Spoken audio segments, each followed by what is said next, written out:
Hey everyone, my name's John, and today we are going to be going over the guitar parts for Another One by Elevation.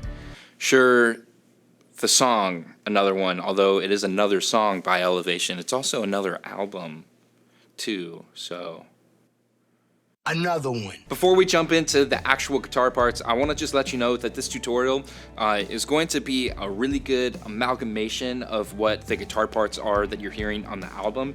There's actually 8 different guitar tracks if you break it down by their stems, and so obviously that's just not realistic to have 8 guitarists on stage, nor is it necessary even. So I'm taking what is in those 8 guitar parts and trying to amalgamate them into what realistically you could play on a Sunday morning. Now this might change depending on if you have 1 guitarist or 2. The reason for that is because one of the guitar parts that you hear in the album is actually tuned to drop D. However, the other guitar part is not. And so it makes it kind of difficult to play both parts if you're tuned to drop D. So for the sake of this tutorial, I'm not playing drop D. So I'm kind of doing what you're used to hearing on the album, but finding a way to do it in standard tuning. Other than that, I do like to teach the way that I play the guitar parts, not necessarily how they are note for note off the album. So what I would say that what these parts are going to be about 95% accurate.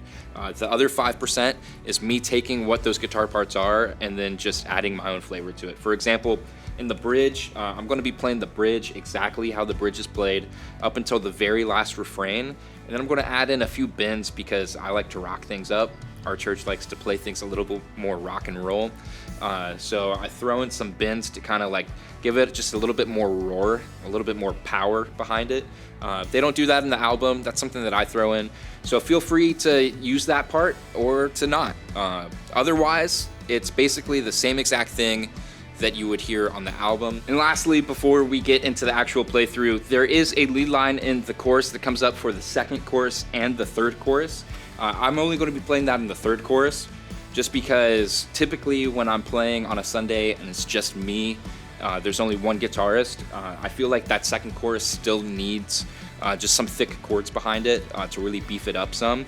But by the end of the song, when the band is playing huge, there is enough room that you can kind of play some of that more melodic melody line that's going to be in that third chorus.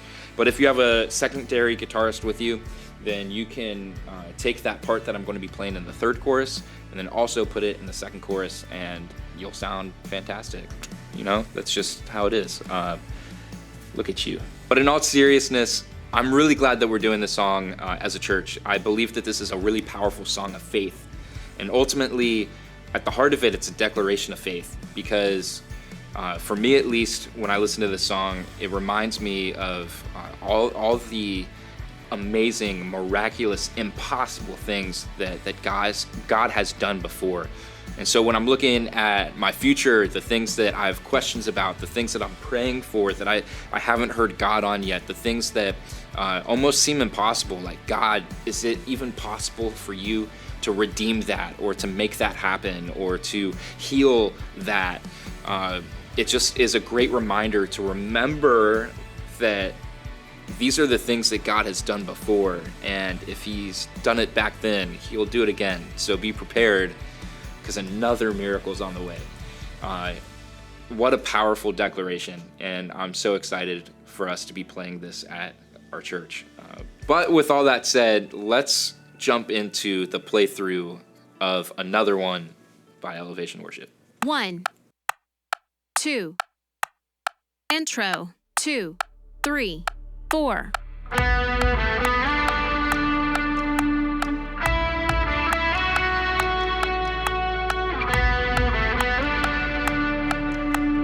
Verse 1.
Chorus.